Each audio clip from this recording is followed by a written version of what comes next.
I noticed Dirk seems to be trying to tell Werman what to write in his book. Is he just trying to make sure Werman gets it done? Or is he trying to get him to write it in a certain way? A little of both, I'd wager. Maybe he's in league with Werman's publisher. Dirk? That can't be right. If I recall correctly, he told me he worked for something called, oh yes, thank you, Cornelius. Wit and Whimsy, that was it. But I'm not sure what It's a movie production company. It's owned by Vincent Van de Peer. He's a director and producer. Well, someone's well informed. Vincent once went location scouting in the swamp where I worked as a gift shop sales clerk. Ah, of course. What'd you make of old Dr. Zephyr? Not a fan? There's been some speculation that his experiments may be dangerous or even harmful. Although it's hard to be sure, since he seems so reluctant to admit what they actually are. You don't even know? I would have thought, since you've both been here for a while. Well, yes, Zacharias was one of the only 2 souls aboard the submarine when I arrived, but he never made me feel especially welcome, and he certainly wasn't keen on me poking around his dream chamber. In fact, he always seemed somewhat wary of me, like my arrival was going to scupper his plans in some way. I guess Zephyr and Mortuga weren't expecting anyone else to show up. I never got the details out of either of them, so I can't confirm this. But I believe Werman was invited onto the submarine by Mortuga himself. Really? Why? It's very strange. I can't for the life of me imagine why Mortuga would bring a journalist on board. Werman's an author, not a journalist. Well, he used to be a journalist. He wrote for the local newspaper. And I will say he doesn't seem to have lost the instinct to always be on the lookout for a story. Young Cynthia seems quite convinced that she should be the new captain in the wake of Mortuga's death. Sounds like you don't agree. Well, now, I didn't say that. It's just... You don't think she's up to the task? On the contrary, from what I've seen, Cynthia is a remarkably bright and capable young woman. So much so that I bemoan seeing her spend her best years hidden away down here in the dark. It doesn't have to be permanent. She could be captain for a little while and then go do something else. There was something I noticed while giving Mariana a tour of the submarine. Soon after we entered the bilge, she whipped out her tobacco pipe with a strange kind of urgency. Did she smoke it? Well, she put it in her mouth, but she didn't light it. What's that, Cornelius? You've never seen her light it? Well, now you mention it. Yeah, probably not a good idea to smoke inside a submarine anyway. Yes, and Mariana seems like such a stickler for health and safety regulations. I will say, in the last day or so, the symmetry does seem particularly somber. Because of Mortuga's death? Yes, the problem seems to be that she considers herself a kind of catalyst. Does she? Why? Well, I believe she'd been working on some new project, and shortly before Mortuga died, Symmetry shared this project with him. And? And then he dies. It's probably just bad timing. What kind of project was it? I really have no idea. What's that? Oh, yes. Cornelius tells me he saw Symmetry drawing something while in the mess hall. A poster, apparently?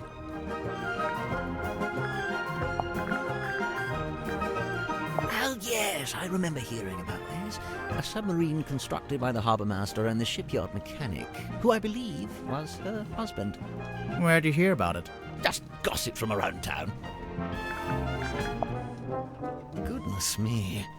What's it a photo of? Well, it's a face. I suppose we can agree on that. Doesn't look like any face I've ever seen. No, well, perhaps you ought to count yourself lucky. Are there really only 2 characters? It's just a poster. I'm sure there are more in the actual film. If it sticks to the novel, there actually might only be 2 characters. Did you open it? Not yet. We don't know how. Have you tried pushing the diamond thingy? That was the first thing we tried. Perhaps you need a key. Personally, I think we just need a crowbar.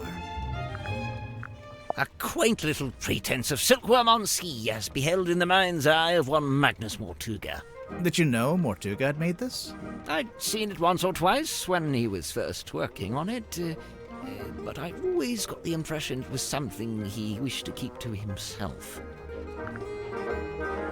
Two individuals in contention of the ownership, however, recent developments exposed. No, I don't like it. No, what's wrong with it? The wording, it's too vague. It could be about anything. But if it's not about Cynthia and Mortuga, what would it be about? I couldn't say, but I stand by it. There's a chance Cynthia's got the wrong end of the stick.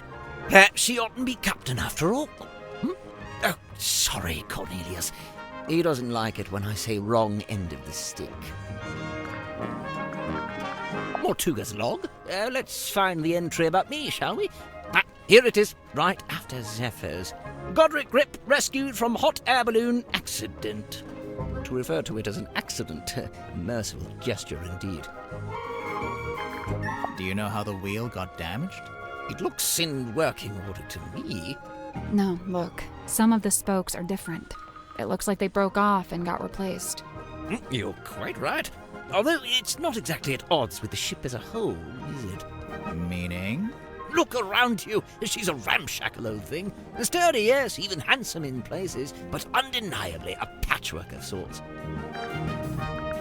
Yes, this was clearly made by someone who understands the value of iconography.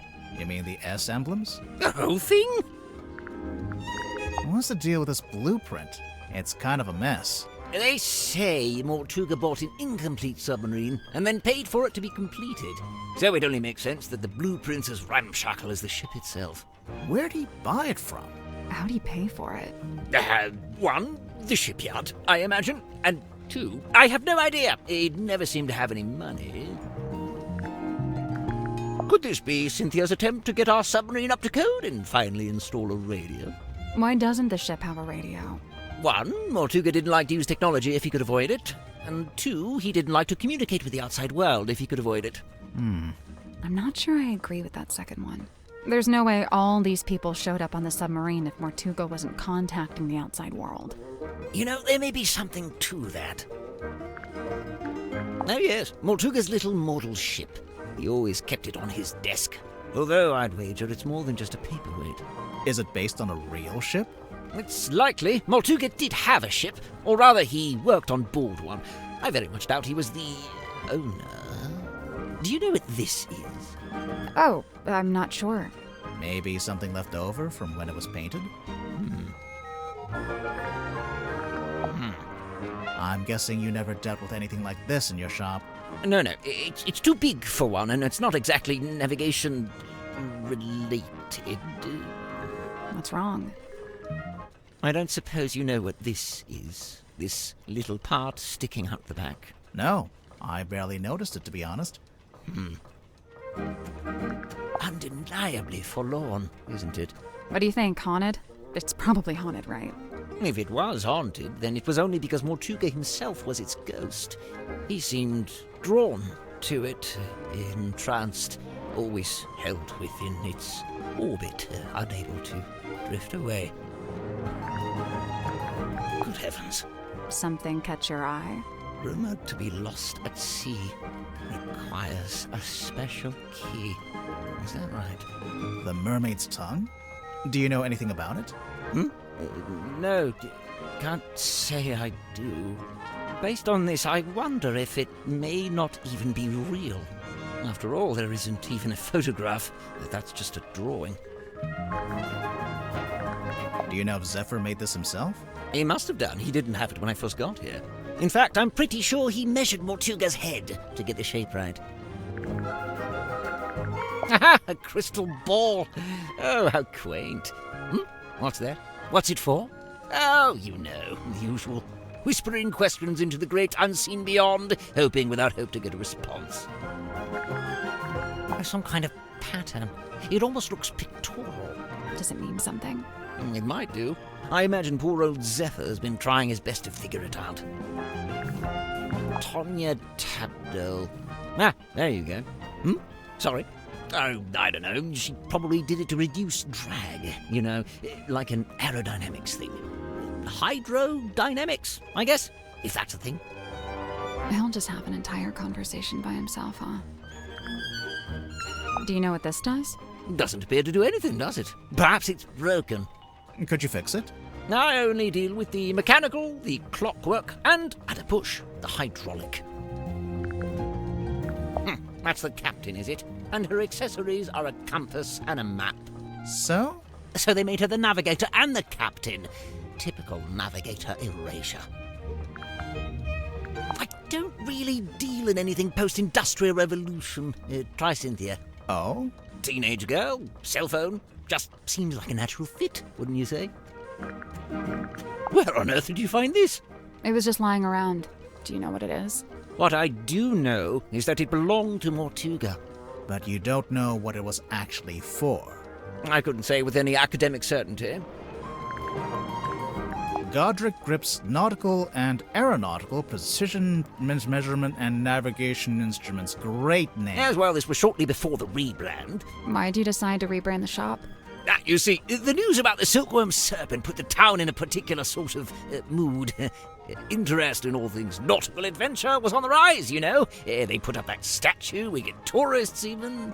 So you capitalized on the zeitgeist. Look at you, using the vocabulary.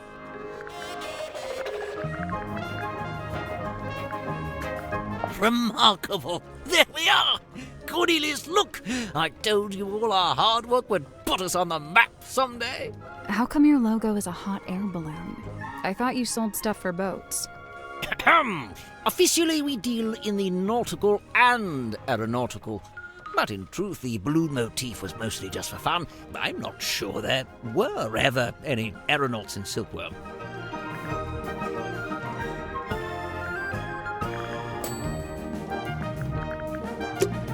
I wonder if Mariana would let us take a closer look at that pipe of hers. It can't hurt to ask.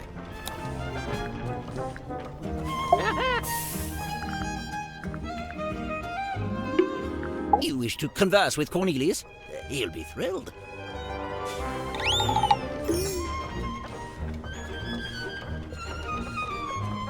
Remove what? The bandage around the middle. Why? I'm just curious.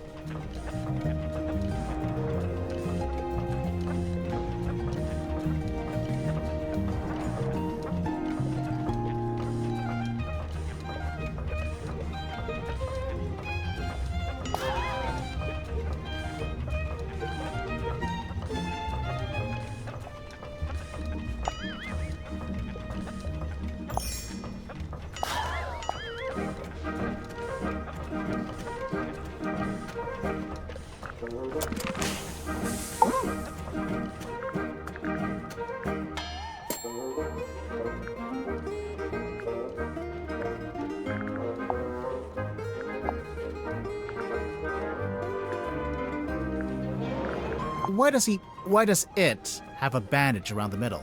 Cornelius? Oh, he fell down the stairs. The clumsy old thing. On a submarine? It's all just ladders, isn't it?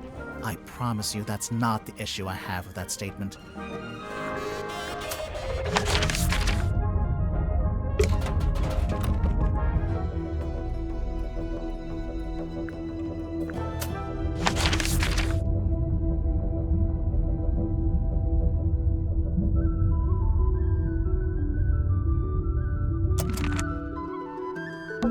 It's a pinboard.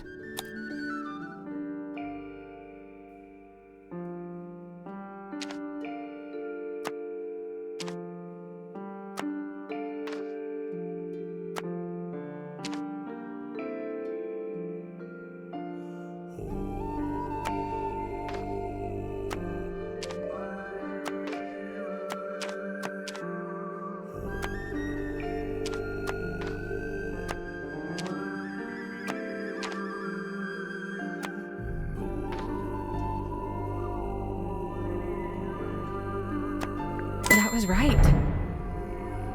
I'm impressed. Nothing happened. What were you expecting? Normally, when we complete a puzzle, something unlocks and we get a new clue. Yeah, we've been conditioned to expect it. If it's a clue you want, take a look on the back of the pinboard.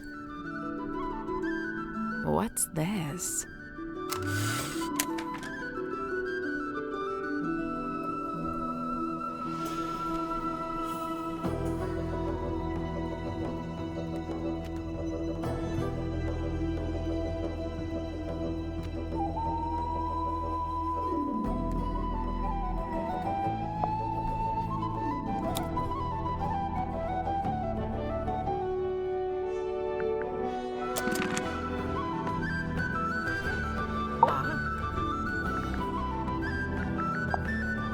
I saw Dirk wandering the halls this morning, like he was looking for something. I asked him what it was he'd lost, and he said he couldn't really describe it, but it looked a bit like a gun. What? So, something that looks like a gun, but isn't actually a gun. I can't imagine what he was talking about. I didn't expect to find a fellow herbologist on board. Dr. Zephyr really knows his rosehip from his rosemary. He's a chemist, too. Impressive, don't you think? I don't know. I get the sense his work is more alchemy than chemistry. He does seem rather secretive about it. I tried asking him about his experiments, but he seemed awfully reluctant to divulge any details. Sounds familiar? Worman, I know he once worked as a newspaper journalist. Oh, that's before he changed his name, of course. Have you read his book, Hex of the Helmsman? I leafed through it. I must say he's got some good research skills. I'd love to know what his sources were. What do you mean? The book is very clearly a loose retelling of the real-life story of one Magnus Mortuga. Cynthia Seafoam, the daughter of Harbour Master Sylvia Seafoam, and the stepdaughter of Donovan Drummond, the shipyard owner. That's a pretty solid nautical heritage. By all accounts, Sylvia Seafoam was an ambitious and outgoing sailor, but I believe they raised Cynthia to be a mechanic. Still, sounds like Cynthia actually does have the expertise to be captain. Who said she doesn't? Symmetry was the only person I didn't see on my tour of the submarine. I realized later that she'd been with Mortuga at the time. In the Illusion Theater? You know what's funny? Nobody else calls it that. They all just call it the storeroom. I'm led to believe Illusion Theatre is a name Miss Silkmoth came up with herself. Rather like how she came up with the name Symmetry Silkmoth. That's not her real name. It's not her birth name, no. When did you take this photo? Says it right there. On the night of a full moon. How come that guy has glowing red eyes? Perhaps it's because of his demonic essence. Or you used a flash? Perhaps it's because I used a flash. Who's the woman in the ball? Well, that's no woman. That's a mermaid, slumbering in an ethereal bubble. You're not gonna tell us, huh? The bandages in the center smell of fearful sweat. The wood itself, it's mahogany, but it smells of salty ocean air. And the little hat smells like a dress worn by a doll. Dress worn by a doll. Lovely. Oh, good. I was worried this wasn't going to come up. What? Cynthia and her family? The submarine in the background? Yes and yes. But also no. The best part of this photo is the thing on the left-hand side. It's in a glass tank. Do you see it? Barely. Is it a snake? It's the silver snake, also known as the silkworm serpent. Oh, you've heard of it? We might have. But what's it doing in the photo? So, that submarine in the background. The silver snake is the reason that was built. Sylvia Seafoam, pictured there in the fancy jacket, she was quite fond of her serpent friend, you see, but the powers that be were demanding she hand it over to be studied. So Sylvia made a plan to go and live in a submarine and take the silver snake with her. That's, quite ambitious. Wait, so the sea serpent would also be living in the submarine? Well, I don't have all the details. It's something I'm still researching. Well, that has to be a face, but it's not. It doesn't look like anyone. When was this taken? Pretty recently, I think. I see. So she's probably still out there. Listen, don't worry about it, seriously. Where'd you get that? A dentist's waiting room? There's a poster on the back cover. It's for Dirk's movie. Oh, yes, look at that. They've given her the wrong type of necklace. The sword looks about right, though. What's that? Just thinking out loud. Any idea what this is? No. Really? You're not even gonna tell us what it smells like? Old moss and jealousy-ridden oak or something? It's not oak, it's cedar. Aha! She still didn't actually tell us anything. Yeah. I retract that aha from the record. Do you recognize any of the little wooden people? I believe this is supposed to be Silkworm's governor. A man named Faustus Fellow. Interesting. He was a wealthy landowner who bought the town in order to bring it under his control. He bought the whole town? Why? I couldn't say. You know, one of the reasons I found it hard to research Mortuga was that there really wasn't much of a paper trail. Well, seems like he changed his ways. Yes, it's rather odd, isn't it? I wonder what compelled him to draw up a contract like this. I can't help but feel like the idea must have come from someone else. I'd heard Mortuga wasn't one for writing things down, so I'd given up hope of finding a diary, but this might be the next best thing. You made a record of every time a new person joined the submarine. Except for when you joined, Mariana. Well, I suppose he'd never had the chance. Let's see.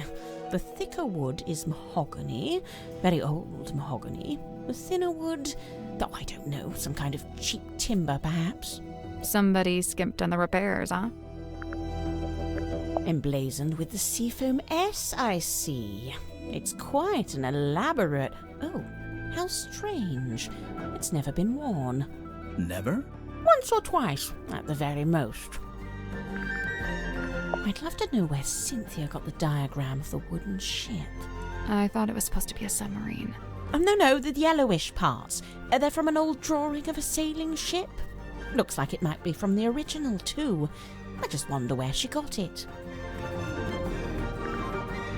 I thought the submarine didn't have a radio. I don't think it does. This is more like a child's walkie-talkie. Oh, yes, you're quite right. Probably has a short range, too. If it's a walkie-talkie, then what happened to the other one? Good question.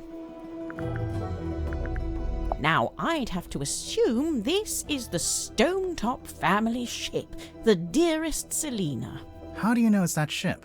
Is there a photo of it? It's evident by the selection of little wooden people on board. The Dearest Selina was captained by Felicia Stonetop, that's her there, and one Magnus Mortuga was her helmsman. What did they use it for? Oh, I don't know. Fishing? Tourism? General gallivanter? What about the woman tied to the front? Well, that's a representation of the ship's figurehead.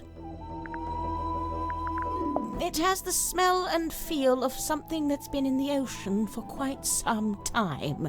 Only there's no evidence of it on the surface. No barnacles, no algae. Maybe it's a type of metal that resists that kind of stuff. Or maybe someone just cleaned it. You know, if and when I make a mysterious observation, I'm not necessarily looking for immediate logical explanations. Sorry. Sorry. This here, that's the Stonetop emblem. Oh yeah, we saw it on the sign outside the Stonetop Inn. Do you remember, Sally? No, but I was basically still asleep at that point. What are those letters above it? Initials, SS. Stonetop C? Secret stone? Selina Stonetop. The owner of the painting? The painter herself. Now, where did you find this? Zephyr had it. Did he now? Lillian's locket, silver snake, golden palm, mermaid... The mermaid's tongue.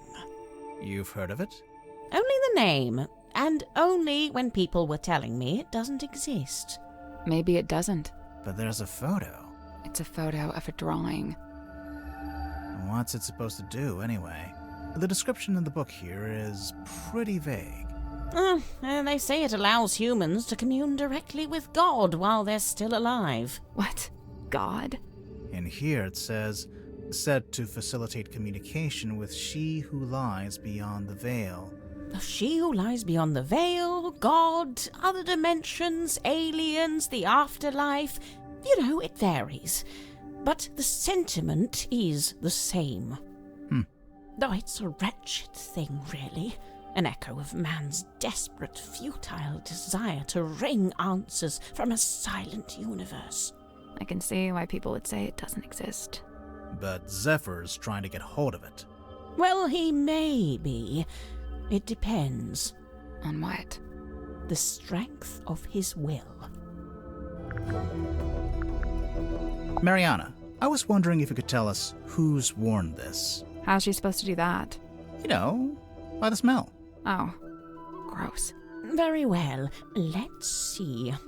I'm getting wind-battered mahogany, ice-cold sea spray, and mostly melted candle wax.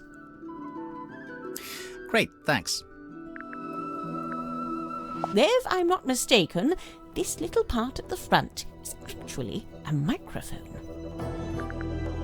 I can't speak to what that is squirming around in the bottle there, but the liquid is salt water with a mix of herbs.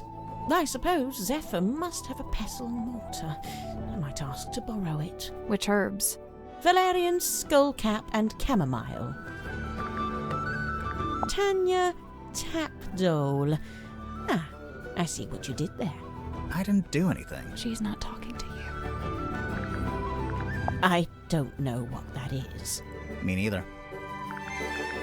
Sorry, Belisha Bonetop. Yeah, that's what she's called in the book, too. Marcus Mordoom's captain/love interest. Flying a little close to the sun with that name, aren't they? A ZX5. Nice piece of kit. Polycarbonate shell, tactile interface, unusually good battery life. I mean, it's a cell phone. Whose is it? Dirk Danson. I suppose that makes the most sense. After all, Mortuga really didn't seem like the cell phone type. It carries something of the cadaver about it. Might be the smell, rust and stagnant seawater. Perhaps it came from the ocean. Have you asked Madame Tadpole about it? This marks a pivotal moment in Silkworm's history, the day the silver snake was discovered. It also shows the two women who found it, Felicia Stonetop, that's her on the left, and Sylvia Seafoam on the right. Hang on, we saw a statue about this in the town square, but on the statue, the serpent was shown being wrestled by a male fisherman. Yes, well, that's history for you.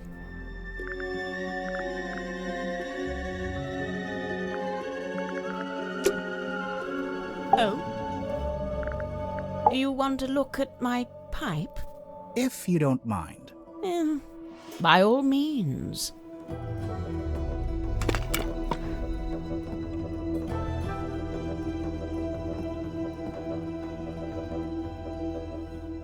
Sally, despite what you may have read in popular detective fiction, this is no time to smoke a pipe. I'm not gonna smoke it. I want to listen to it. You... what?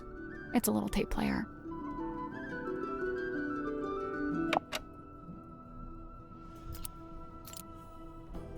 Come on, give it up. Just let me take it. I'm sorry, Tanya. I cannot. But why'd you even need... I've told you before. No, you haven't. All you've ever told me is that I'd like to request that you return to your room. I have something I must attend to. Hey, listen, why don't we just kill him? Now, that helps both of us. If he dies, we're both free, right? Come on, I know you don't have any better ideas. The stargazing girl stares into the ink-black void. Upon her trembling lips, a question born. A forbidden query of what may be and what may not be. The void, unyielding to the girl's plight, stares back. It speaks. Close your eyes, my love, and be still. For this is the end and the beginning.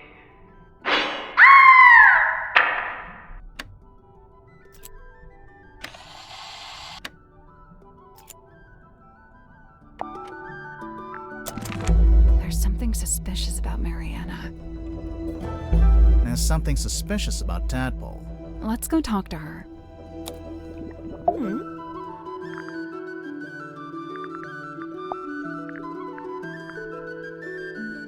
What do you think of the pipe? Fine craftsmanship, wouldn't you say? It's not a pipe at all. It's a secret dictaphone. That's not a secret.